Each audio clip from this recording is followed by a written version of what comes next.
오늘 읽은 본문 말씀은 배경이 이렇습니다.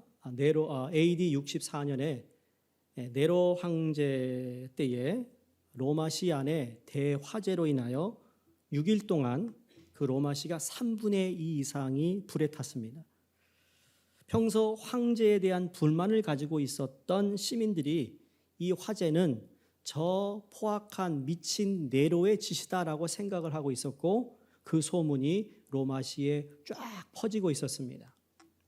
황제로서 네로는 이 소문이 계속 퍼져나가는 것이 자기의 권력에 큰 어려움을 줄 수 있다 해서 그가 생각해낸 것이 뭐냐면, 이 로마의 시의 이 화재는 기독교인들이 불을 지른 것이다 라는 것으로 이걸 바꾸어 버립니다. 이야기를. 그래서 이 소문이 걷잡을 없이 퍼져나가면서 이제 기독교인들에게 모든 책임을 전가하여 기독교인들에게 뒤집어 씌우는 일이 됩니다. 그로 인해서 기독교인들이 정말 많은 희생양이 되었고, 수많은 성도들이 투옥되었고 학살을 당합니다. 이때 바울과 베드로도 순교를 하게 되죠. 그런 후에 AD 90년에 더 포악한 네로보다 더 포악한 황제가 도미티나스라는 황제입니다. 이 사람은 사람인데 이제 황제를 신격화하면서 자기를 이제 숭배해야 된다, 나를 숭배해야 된다라는 그러한 명령을 내리는데, 아시다시피 기독교인들이 여러분 인간을 신격화한 사람을 숭배할 수 없잖아요. 그러니까 기독교인들이 또다시 엄청난 핍박을 받게 됩니다. 그리고 학살을 당하고 우리가 흔히 아는 글래디에이터에서 사자의 밥에 죽는 일들이 그 일들입니다. 기독교에 대한 이 박해가 아주 극에 달하던 시기였는데, 이때 사도 요한이 반모섬으로 유배를 당하게 되었고, 요한 1서, 2서, 3서를 통해 바로 도미티안 황제의 기독교 박해가 아주 극한 그 시대에 살고 있었던 소아시아 교회들에게 격려와 위로와 그리고 교회가 굳건히 서기를 바라는 내용들을 쓴 것이 바로 오늘 읽은 내용 중에 하나입니다. 아까 말씀드린 대로 요한 1서, 2서, 오늘 3서를 통하여 사도 요한은 이 편지를 통해 예수 그리스도 안에 생명이 있음을 강조하고요, 예수 그리스도 안에 있기에 너희들은 세상의 것들을 사랑하지 말라 당부하며, 예수 안에 있기 때문에 믿음을 지킬 것을 부탁합니다. 또 공동체 안에서 형제 간에 사랑을 해야 되는데, 여러분 요한 1서를 보면 처음부터 끝까지 사랑 이야기를 하잖아요. 그 사랑이 형제들 가운데 돈독하기를 바라고 서로를 위로하기를 바라며 서로 격려함을 통하여 성도들의 영혼이 살찌워지기를 원하는데, 그러나 간혹 이 성도들의 영혼을 미혹하는 이단자들을 단호히 배격하고 오로지 믿음을 지킬 것을 간구합니다. 그 중에 오늘 읽은 본문은 소아시아의 한 교회의 신실한 일꾼인 가이오라는 사람에게 보낸 편지의 내용입니다. 1절에 보시면 장로인 나는 사도 요한이죠. 사랑하는 가이오고 내가 참으로 사랑하는 자에게 편지를 한다. 이 가이오라는 사람이 어려운 시대임에도 불구하고 헌신적으로 교회를 섬겼던 사람이었음을 사도 요한이 칭찬하고 있습니다. 사도 요한은 오늘 말씀의 첫 구절을 시작하면서 인사말임에도 불구하고 자기 자신을 뭐라고 합니까? 장로라고 소개합니다. 여기 장로는 오늘날 교회에서 이야기하는 장로, 직분을 이야기하는 게 아닙니다. 물론 그 타이틀이 겸해서 할 수 있겠죠. 왜냐하면 장로라는 이 말은 오히려 신앙의 선배, 믿음의 연장자임을 표현하는 내용입니다. 그러니까 오늘날 우리가 장로라는 직분도 마찬가지라는 거죠. 신앙 생활을 오래 하고 그리고 참 섬김을 잘하고 본이 되는 분들이 장로가 되는 것처럼, 그러나 그것만이 아니라 신앙의 연장자고 선배인 모든 분들은 어떻게 보면 장로로서 가이오와 같은 사람을 격려하고 위로하고 힘을 줄 수 있는 그러한 사람들이 교회에 많을수록 좋다라는 거죠. 직분이 주어졌기 때문에 그 일을 하는 것이 아니라 여러분 가운데 나는 그래도 나름대로 나이를 먹었고 교회를 열심히 다녔고 몇십 년을 다녔다면 여러분 바로 사도 요한이 자기 자신을 나 장로가 가이오에게 이렇게 격려하고 그를 칭찬하고 사랑했던 표현이 여러분 교회에 많이 있기를 간절히 바랍니다. 이게 중요한 겁니다. 교회 안에 신앙의 선배가 있다라는 것, 권면도 해주고 위로도 해주고 힘이 되어줄 수 있는 여러분 그 교회가 아름다운 교회라는 거예요. 요한이 사랑하는 이 자신의 동역자 가이오에게 편지를 함으로 자신이 담아두었던 이 따뜻한 사랑을 글로 전하고 있는 겁니다. 요한이 가이오를 향하여 사랑하는 가이오, 나의 참으로 사랑하는 자라고 표현을 쓸 정도로 가이오를 주 안에서 정말 높이 신뢰하고 사랑했음을 짐작할 수 있다라는 겁니다. 무엇보다 오늘 말씀인 문안 인사의 내용을 보면 그들은 사랑 안에서 서로를 엄청나게 사랑했을 뿐만 아니라 힘이 되었던 것을 우리가 알게 됩니다. 자, 요한이 이 가이오를 이렇게 칭찬할 수 있었던 두 가지의 이유가 있습니다. 두 가지를 보았더니 칭찬하고 그를 축복하는데 첫 번째가 사랑하는 동역자였기 때문이라고 말합니다. 사랑하는 가이오. 여러분 교회에서 우리가 주의 일을 감당합니다. 사역을 함께 우리가 섬깁니다. 그러나 같이 이러다 보면 동역자들 가운데 사람이고 인간이니까 갈등도 있어요. 서로 시기하는 마음도 있을 수 있고 질투하는 마음도 있을 수 있어요. 근데 여러분 그 마음은 절대로 공동체를 유지해 나갈 수 없다라는 걸 알아야 합니다. 그 마음이 있는 한 여러분 그 단체, 그 소그룹, 그게 목장이 되었던 전도가 되었던 교회가 되었던 여러분 그 마음 가지고는 공동체가 유지되지 않는다고요. 지난주에 이유철 목사님께서 시편 말씀 가지고 여러분에게 말씀을 전하셨죠. 아둘람 공동체, 아둘람 동굴 얘기하셨어요. 내가 다 봤다니까요. 아둘람 동굴 얘기하셨어요. 지난번에 제가 이스라엘 우리 신학생과 함께 갔을 때 아둘람 동굴을 제가 들어갔다 왔어요. 죽는 줄 알았어요. 우린 동굴 그러면 저기 볼티모 메릴랜드에 있는 룰레이 동굴 가지고 확 들어가면 이 입구가 이렇게 크고 넓고 생각하죠? 아니요. 기어 들어갔어요. 근데 어떻게 그런 동굴이 있었는지 모르지만 기어 들어갔어요. 절대 허리 펴고 설 수 있는 동굴이 아니에요. 입에다가 플래시라이트 끼고 들어가는데 그때 아마 먼지를 엄청나게 제가 들여 마셨던 것 같은데 플래시라이트를 껐더니 아무것도 안 보여요. 빛이 들어오지 않는 곳이에요. 그게 아둘람 동굴이었다고요. 여러분 공동체를 유지하는데 그러나 아둘람에 누가 왔죠? 다윗에게 모여든 사람이 몇백 명이 됩니다. 예? 그리고 그 공동체를 이루면서 다윗을 도와 나중에 왕에 오를 때 그들이 충성된 다윗의 사람, 하나님의 사람들이 되죠.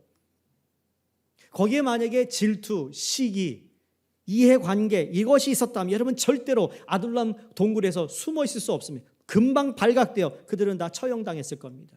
그러나 그들이 아둘람 동굴에서 공동체로 유지할 수 있었던 것은 다른 것이 아니라 바로 오늘 서로가 동역자로 생각하고 서로 참으로 축복할 수 있었기 때문에 가능하다고 믿습니다.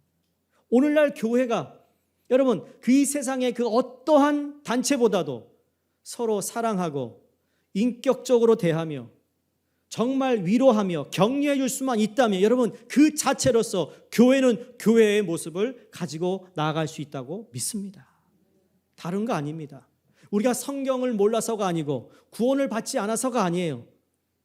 우리가 하나님께서 허락하신 이 성도들이 나에게 허락하신 함께 주를 섬기고 함께 섬길 수 있는 주 안에 공동체라는 또 동역자라는 사실을 우리가 기억해야 된다는 겁니다.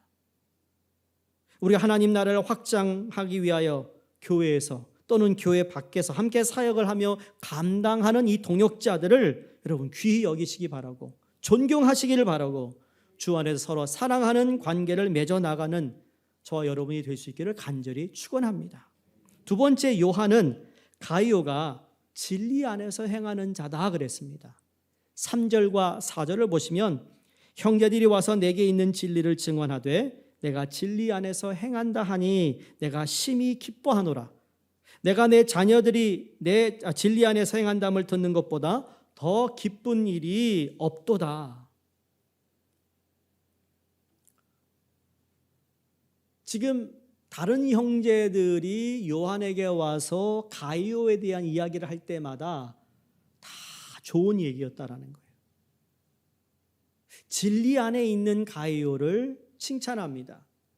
다른 것보다도 야, 네가 정말 진리 안에서 살아가고 있구나, 이 자체가 가장 기쁘다라는 거예요. 여러분, 목회자의 가장 기쁨이 뭔지 아세요? 여러분이 하나님 말씀 안에서 정말 신실하게 신앙생활을 하는 것, 여러분 그거보다 더 기쁜 거 없어요. 제가 한 달 안식을 하면서 여러분이 어떻게 지내는지 궁금하지만, 기도하지만, 그러나 없는 가운데도 여러분이 신앙생활을 매주 잘하고 있는 그 자체가 기쁜 거예요.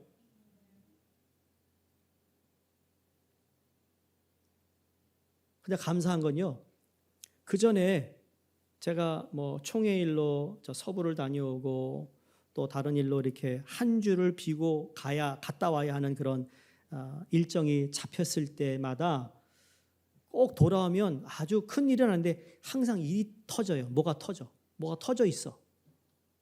뭐가 터져 있어요. 물어보지 마세요. 무슨 뭐 일이 터졌는지. 모르고 지나서 그것도 은혜예요. 지금은 다 괜찮으니까. 근데 이번 한 달은 정말 터진 일이 없는 것 같아요. 진짜. 그래서 우리 야, 수고 많았어요. 우리 목사님들.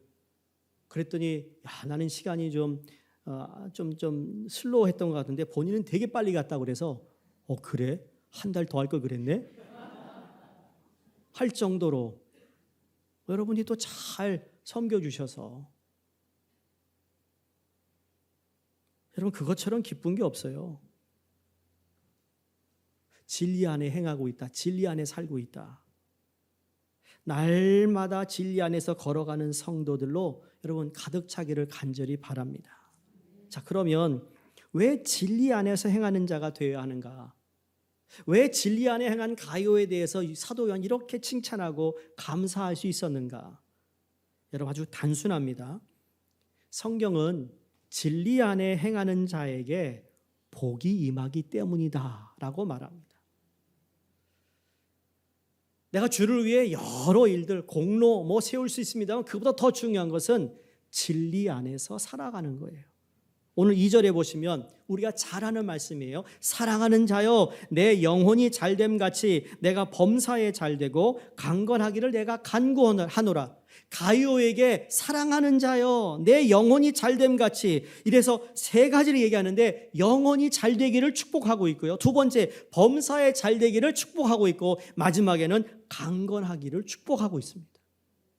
사람이라면 영혼이 잘되는 것이 매우 중요합니다.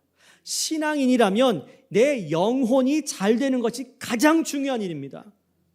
성경은 우리의 영혼을 속사람으로 표현하기도 했습니다. 누가복음 11장 40절에 어리석은 자들아 겉을 만드신 이가 속도 만들지 아니하셨느냐라고 말합니다. 사도 바울은 고린도후서 4장 16절에 그러므로 우리가 낙심하지 아니하노니 우리의 겉사람은 낡아지나 속사람은 날로 새로워지도다 그랬습니다.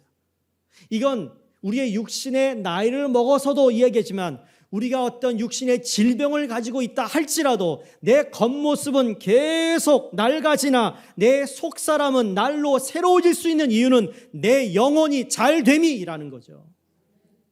이게 축복인 거예요. 건강하고 잘 되는데 영혼이 잘 안 된다면 여러분 그건 복이 아니라고요. 우리의 영혼은 날로 새로워져야 합니다. 우리의 속사람인 영혼이 잘 되어야 범사가 잘 되고 강건한 복을 받는다고 말합니다. 따라서 저희 믿는 사람들은 영혼이 잘 되기 위해 힘써야 합니다. 그러나 어떻습니까? 알면서도 잘 안 되는 것이 이 부분이잖아요. 내 영혼이 잘 되기를 바라는데 즉각 내 영혼이 어떤 상태인지 내가 눈으로 보이지 않으니까. 이게 왜 눈으로 안 보이는 줄 아세요, 여러분? 보여요. 진리에 비추지 않으니까 안 보이는 거예요. 진리의 말씀이 안 들리니까 내 영혼이 지금 피폐해지고 있고 이러면 안 되고 정말 숨이 막힌다는 내 영혼의 소리를 듣지 못하는 거죠.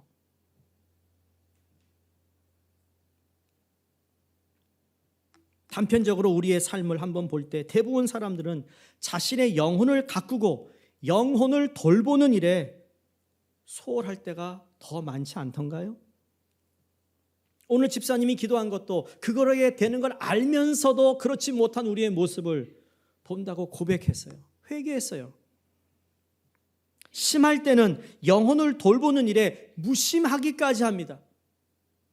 그러면서 이 낡아지고 썩어질 이 육신의 몸에 대해서는 필요 이상으로 관심과 정성을 쏟아붓고 있는 그런 모습이 아닌가 생각합니다. 한국에 갔더니 보편적으로 여자뿐만 아니라 남자분들도 어떻게 피부가 고운지 몰라요. 그렇죠? 한국 나갔다 오신 분들 그런 얘기 듣잖아요. 아이고, 미국 가서 어떻게 이렇게 고생하길래 얼굴 피부가 그러냐고. 여러분, 거기에 기죽지 마세요. 물론 우리는 영혼도 잘 되고요, 그렇죠? 잘 관리하고 우리 피부도 잘 관리하면 좋겠어요. 두 개 다 잘하면 좋겠어요. 믿는 사람은 두 개 다 잘하니까 힘든 거예요. 하려고 하니까. 영혼에 관심 없는 사람은 하나만 잘하면 되잖아요, 그렇죠? 겉만 피부 관리하겠죠. 근데 우리는 두 가지를 다 잘해야 되니까 본이 되기 위해 힘들 수도 있는 거예요.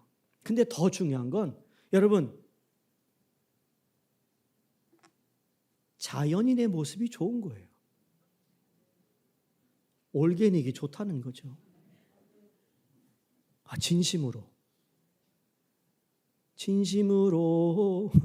진심으로 그 모습이 아니라 할지라도 내 영혼이 잘 되면 범사에 잘 되고 강건하게 된다는 이 말씀을 여러분의 마음속에 잘 심어두시기를 바랍니다. 자신의 외모를 가꾸는데 참 엄청난 돈을 쓴다 하지만 자신의 영혼에 대하여 무관심하다면 여러분, 그 사람은 어찌 보면 먼저 해야 할 것을 하지 못하고 있는 사람과도 같아요. 그러나 성경은 겉사람인 육신보다 속사람인 영혼에 더 관심을 기울이라고 말씀합니다. 베드로전서 3장 3절에서 4절 이렇게 말합니다. 너희의 단장은 머리를 꾸미고 금을 차고 아름다운 옷을 입는 외모로 하지 말고 오직 마음에 숨은 사람을 온유하고 안정한 심령에 썩지 아니할 것으로 하라. 이는 하나님 앞에 값진 것이니라. 어떻게 하면 저와 여러분의 영혼이 잘 될 수 있겠습니까? 여러분, 이스라엘 지형을 보게 되면 거기에 가장 눈에 들어오는 지도를 보면 그 부분이 뭐냐면 사해바다입니다. 여러분, 사해바다에서 들어보셨잖아요. 사해바다의 시작은 요단강에서 흘러내립니다. 근데 요단강의 가장 맨 끝이 어디냐면 단이라는 곳에서 물이 흐릅니다. 요단은 흐르는 물이라는 뜻이에요. 그래서 요단강이에요. 그러니까 요단강은 처음부터 흐르는 물인데 이 흐르는 물이 사해바다에 들어와서는 빠져나가는 구멍이 없어요. 그러니까 사해바다는 특징이 뭐죠? 물을 받긴 받는데 나가 흘려보내지 않는다는 거죠. 그래서 생물이 살지 않아요. 죽은 바다라는 의미죠. 자, 저와 여러분이 하나님을 섬기고 믿고 예배를 드리고 말씀과 기도를 통해 하나님의 은혜와 복을 받았습니다. 여러분, 우리는 하나님의 은혜를 이미 받고 있어요. 받았어요. 지금도 받고 있어요. 그러면 이제 그 받은 은혜와 복이 나를 통해 흘러나가야 된다는 겁니다. 그것은 다른 것이 아니라 하나님을 위한 삶을 사는 것이 바로 내 안에 들어온 하나님의 은혜를 흘려보내는 것이라는 거죠. 구체적으로 말하면 하나님을 섬기는 일이 되고 하나님 위해 봉사하는 일이 되는데, 받은 은혜와 복을 자꾸만 흘려보낼 때 내 영혼이 잘 되는 거예요. 그것이 리프레시라는 거죠. 들어와야 나가는 게 있고 다시 내게 채워지는 거예요. 누가복음 6장 38절에 제가 읽어드립니다. 주라, 그리하면 너에게 줄 것이니 곧 후히 되어 누르고 흔들어 넘치도록 하여 너에게 안겨주리라. 너희가 헤아리는 그 헤아림으로 너희로 헤아림을 도로 받을 것이다 라고 말합니다. 무슨 말입니까? 내가 받은 것, 그래서 내가 내 몸을 드리고 내 마음을 드리고 내 시간을 드리고 때로는 내 물질을 드리면 이상하게 내 영혼의 기쁨이 찾아온다는 거예요. 내 것을 드렸는데 이게, 여러분 만약에 내가 드린 거에 대해서 후회한다? 여러분 그러면 그 사람은 동기가 잘못된 거라고 분명히 알 수 있어요. 그러나 내가 힘들어도 내 시간을 드리고 내 것을 드렸는데 내 안에 참 들어오는 어떤 기쁜 마음, 평안한 마음이 있다면 하나님이 기뻐 받으시고 하나님이 정말 내가 사랑하는 자다라는 것을 내가 느낄 수 있다는 거예요. 안다는 거예요. 여러분 우리는 알 수 있어요. 하나님 나를 사랑하는지. 여러분 카톡으로 메시지 보낼 때, 그렇죠? 이 사람이 나를 정말 아끼는구나라는 느끼죠. 문자에서. 지금 이 사람이 나를 무시하네? 느껴요? 안 느껴요? 느껴요. 하나님이 나를 사랑한다? 알 수 있거든요. 그 감사가 있게 되는데 더 놀라운 것은 더 풍성하게 된다는 겁니다.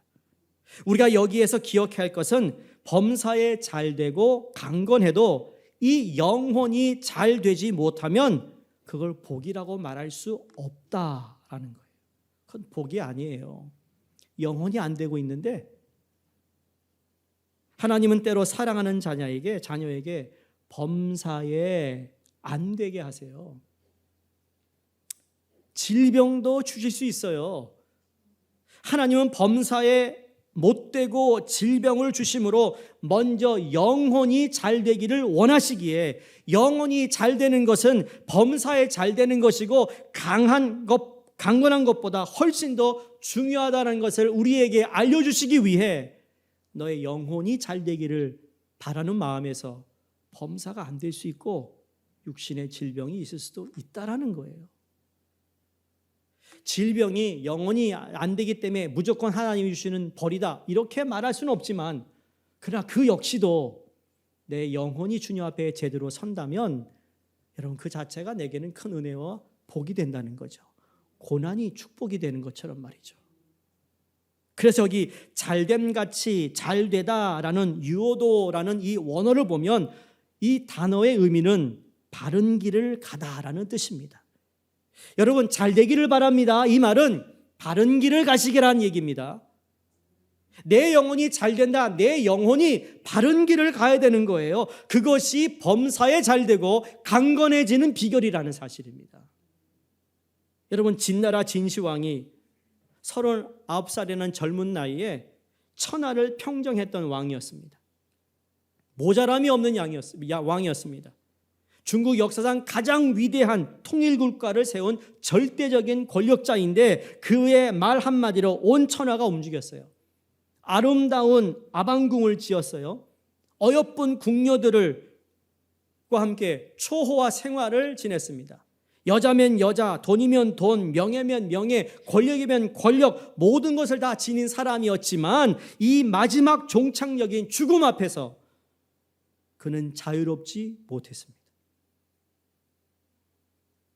범사에 잘 되고 몸은 강건했지만 영혼은 잘 되지 않았다라는 거죠. 죽음이라는 이 두려움 앞에 만리장성을 쌓아야 했으며 자신을 비판하는 많은 유생들을 땅에 묻어 죽였고 불에 태워 죽입니다. 이처럼 이 생에서 영원한 불로장생의 꿈을 꾸었지만 죽음을 맞이하고 그리고 어떤 학설에 보면 외상으로 인한 결핵성 뇌망염이라는 설도 있습니다만 결론은 뭐예요? 죽었다예요. 죽었다.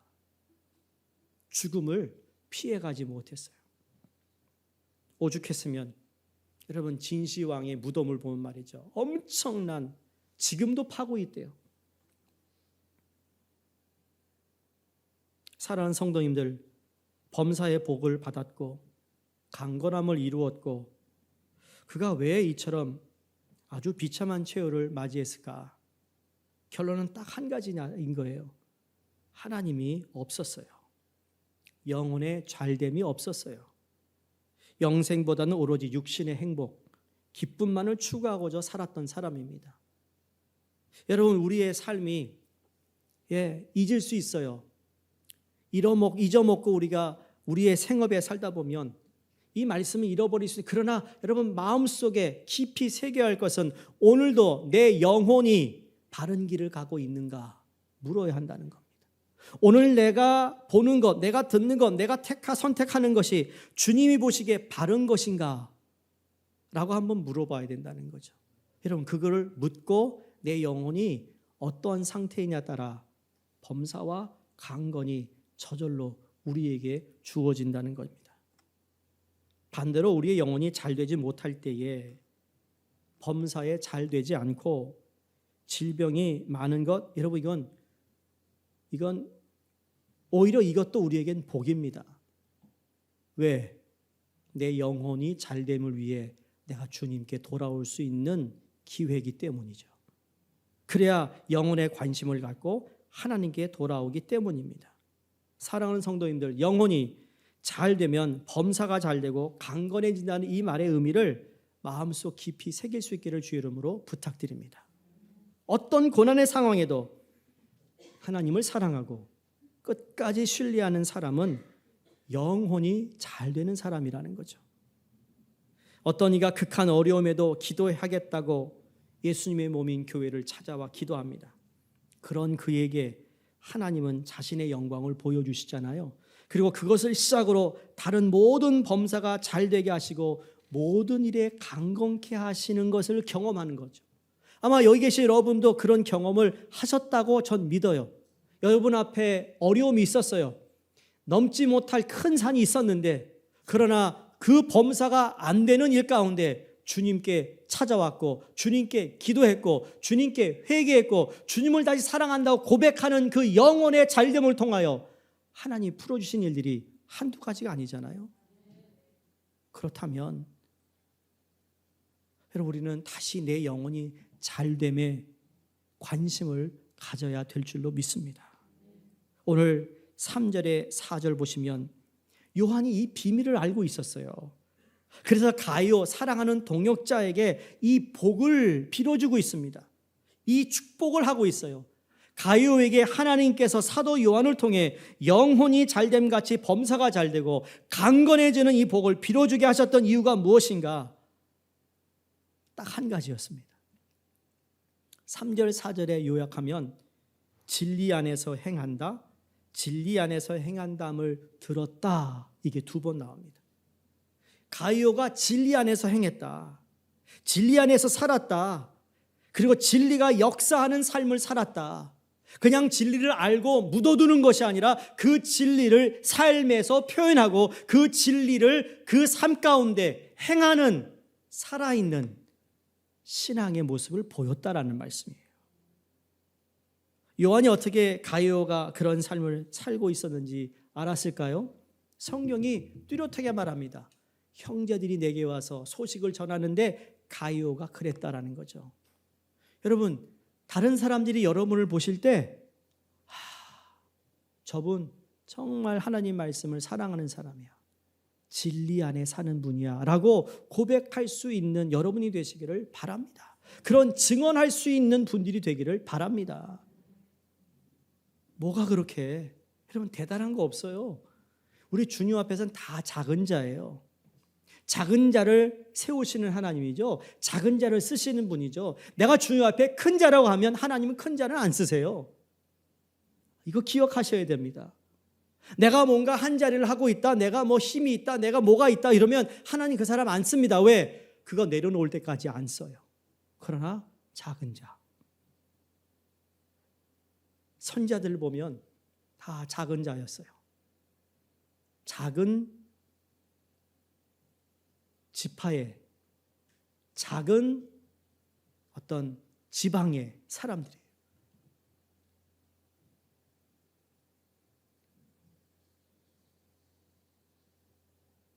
여기 오다, 와서, 증언하다, 이 동사 모두가 분사형으로 쓰여졌습니다. 그 말은 요한에게 나오는 형제들마다 증언하는 소식마다 한결같이 신앙의 바른 길을 가는 가요에 대한 칭찬이었다라는 겁니다.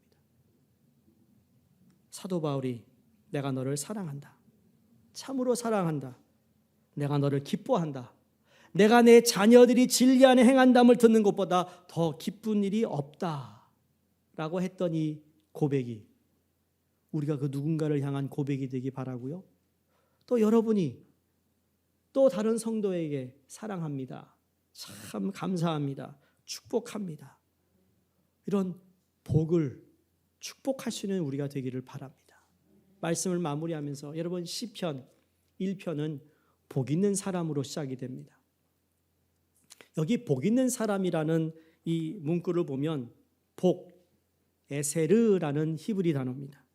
이 어원이 아사르에서 나왔는데 여러분 이 뜻은 똑바로 가다예요.